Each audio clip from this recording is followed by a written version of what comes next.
Sa isang lalagyan, maglagay ng wood ash o abo, tapos tubig, at ito pong ipa.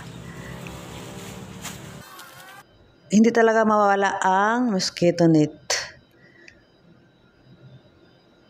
Pwede ding sako pag walang mosquito net, kung ano lang pong meron kayo. Tapos lagyan ng bato. Ibabad po ito ng 48 hours po o 2 gabi po.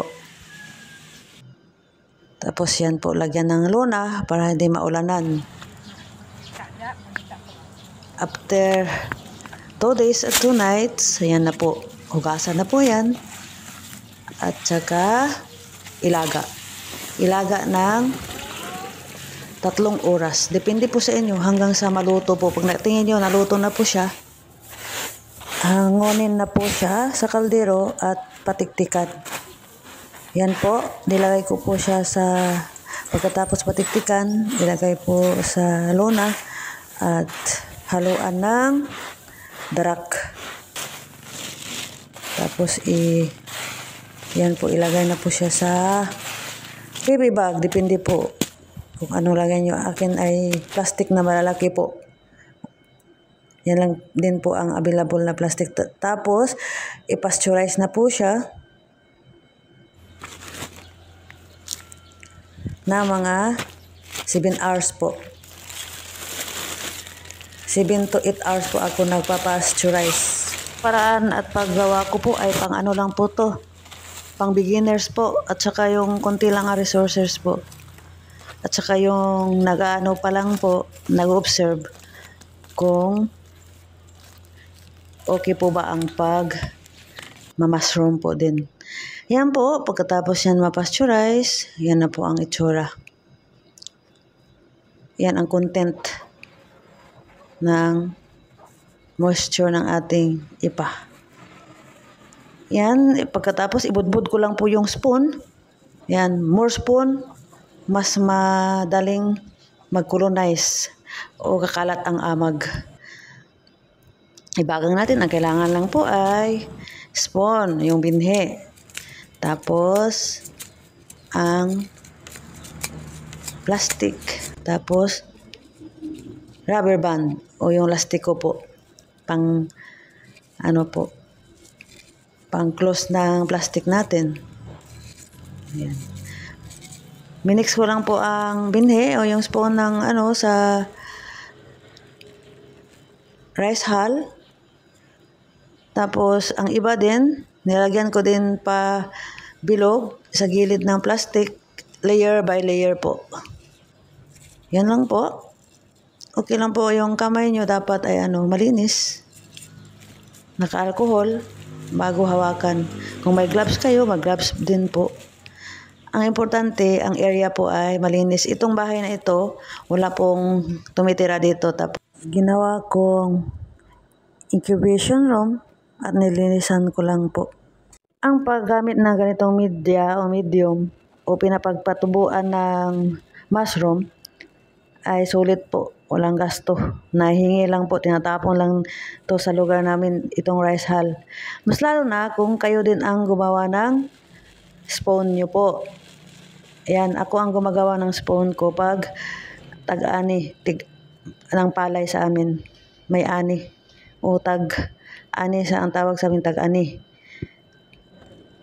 Or season ng anihan.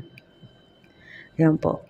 So, ito, i-incubate ng hanggang 1 buwan.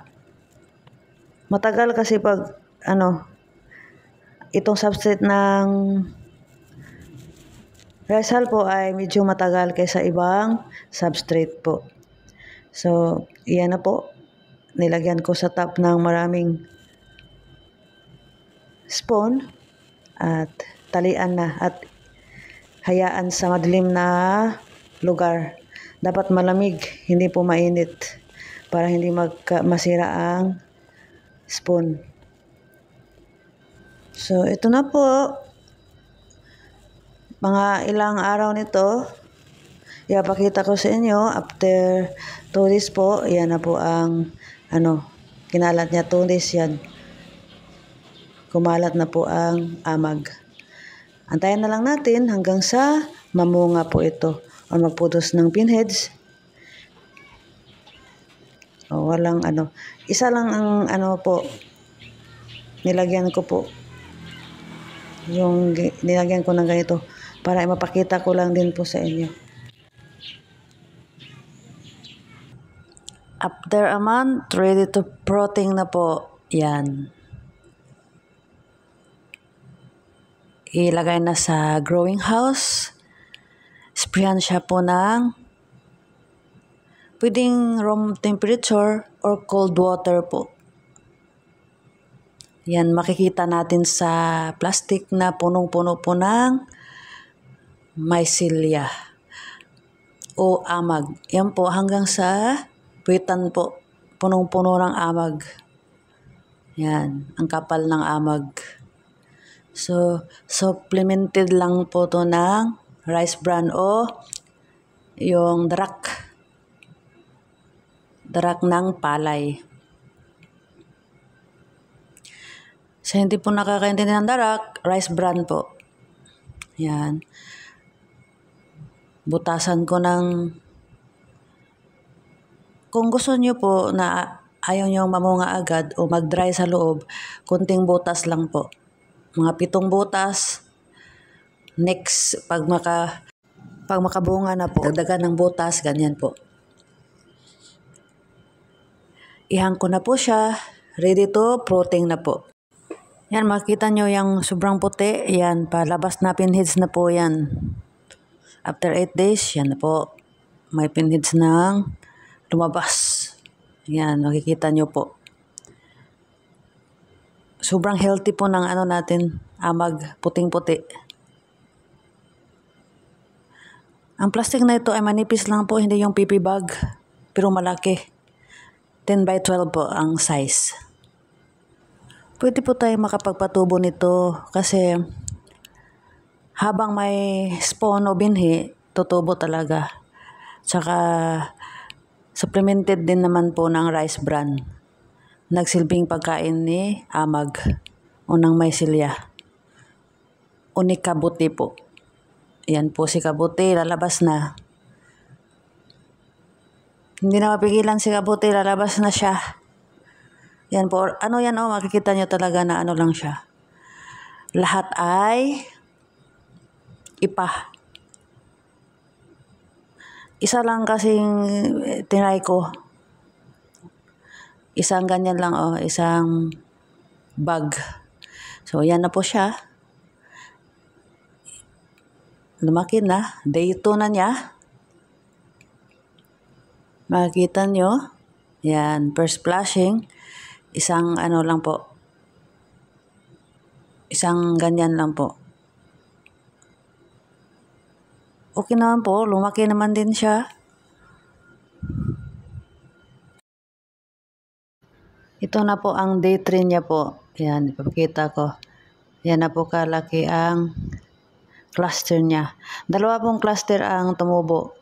Isa sa front at isa naman dito sa back. Yan. Ito yung sa back niya. So mga ka-Joyans, sana po ay may natutunan kayo dito sa